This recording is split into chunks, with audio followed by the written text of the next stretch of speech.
ಸ್ನೇಹಿತರೆ ನಮಸ್ಕಾರ. ನಾನೊಬ್ಬ ಕಾರ್ಮಿಕ. ನನ್ನ ಹೆಸರು ಮೊಹಮ್ಮದ್ ಹಾಶಿಮ್ ಶೇಖ್. ಇವತ್ತು ಕರ್ನಾಟಕದಲ್ಲಿ ಕಾರ್ಮಿಕರ ಸ್ಥಿತಿ ಬಗ್ಗೆ ನಾನು ಮಾತಾಡಲಿಕ್ಕೆ ನಿಮ್ಮ ಮುಂದೆ ಬಂದಿದ್ದೇನೆ.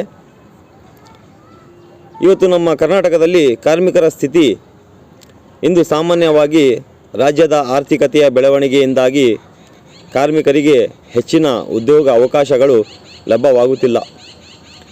ಕಾರ್ಮಿಕ ಕಾಯ್ದೆಗಳನ್ನು ಜಾರಿಗೊಳಿಸುವ ಮೂಲಕ ಕಾರ್ಮಿಕರಿಗೆ ಉತ್ತಮವಾದ ಕಾರ್ಮಿಕ ಹಕ್ಕುಗಳನ್ನು ಮತ್ತು ಸೌಲಭ್ಯಗಳನ್ನು ಒದಗಿಸಬೇಕಾಗಿದೆ. ಆದಾಗ್ಯೂ ಇನ್ನೂ ಕೆಲವು ಸವಾಲುಗಳಿವೆ. ಕೆಲವು ಕಾರ್ಮಿಕರು ಇನ್ನೂ ಕಡಿಮೆ ವೇತನ ಮತ್ತು ಅನಿಯಮಿತ ಕೆಲಸದ ಸಮಯವನ್ನು ಎದುರಿಸುತ್ತಿದ್ದಾರೆ.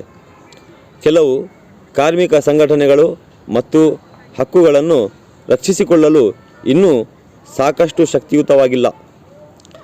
ಕರ್ನಾಟಕದಲ್ಲಿ ಕಾರ್ಮಿಕರ ಸ್ಥಿತಿಯನ್ನು ಸುಧಾರಿಸಲು ಸರ್ಕಾರ ಮತ್ತು ಕಾರ್ಮಿಕ ಸಂಘಟನೆಗಳು ಕೆಲವು ಕ್ರಮಗಳನ್ನು ಕೈಗೊಳ್ಳಬೇಕು. ಉದ್ಯೋಗ ಅವಕಾಶಗಳು ಹೆಚ್ಚಿಸಲು ಮತ್ತು ಕಾರ್ಮಿಕರಿಗೆ ಉತ್ತಮವಾದ ಕಾರ್ಮಿಕ ಹಕ್ಕುಗಳನ್ನು ಮತ್ತು ಸೌಲಭ್ಯಗಳನ್ನು ಒದಗಿಸಲು ಸರ್ಕಾರವು ಯೋಜನೆಗಳನ್ನು ಜಾರಿಗೊಳಿಸಬೇಕು. ಕಾರ್ಮಿಕ ಸಂಘಗಳನ್ನು ಬಲಪಡಿಸಲು ಮತ್ತು ಅವರ ಹಕ್ಕುಗಳನ್ನು ರಕ್ಷಿಸಲು ಸರ್ಕಾರವು ಕಾರ್ಮಿಕ ಸಂಘಟನೆಗಳೊಂದಿಗೆ ಸಹಕರಿಸಬೇಕು. ಕರ್ನಾಟಕದಲ್ಲಿ ಕಾರ್ಮಿಕರ ಸ್ಥಿತಿಯು ಇನ್ನೂ ಸುಧಾರಣೆಗೊಳ್ಳಬೇಕಿದೆ.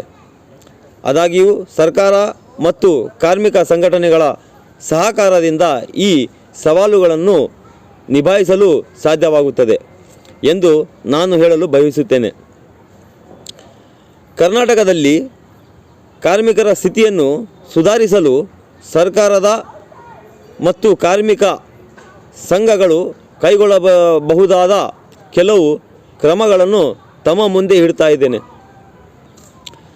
ಉದ್ಯೋಗ ಅವಕಾಶಗಳನ್ನು ಹೆಚ್ಚಿಸಲು ಕಾರ್ಯಕ್ರಮಗಳನ್ನು ಜಾರಿಗೊಳಿಸಿ.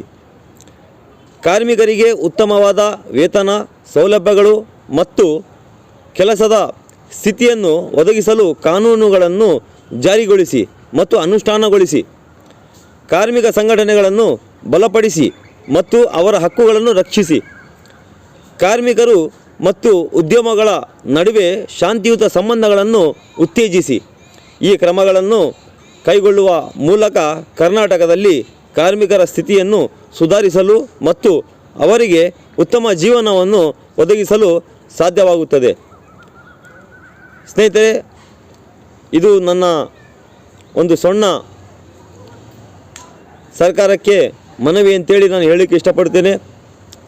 ಸರ್ಕಾರ ಇದರ ಬಗ್ಗೆ ಚಿಂತನೆ ನಡೆಸಿ ಕಾರ್ಮಿಕರ ಬಗ್ಗೆ ಚಿಂತನೆ ನಡೆಸಬೇಕಂತೇಳಿ ಇವತ್ತು ನಾನು ಸರ್ಕಾರಕ್ಕೆ ಮನವಿ ಮಾಡಿಕೊಳ್ಳುತ್ತೇನೆ. ನಮಸ್ಕಾರ.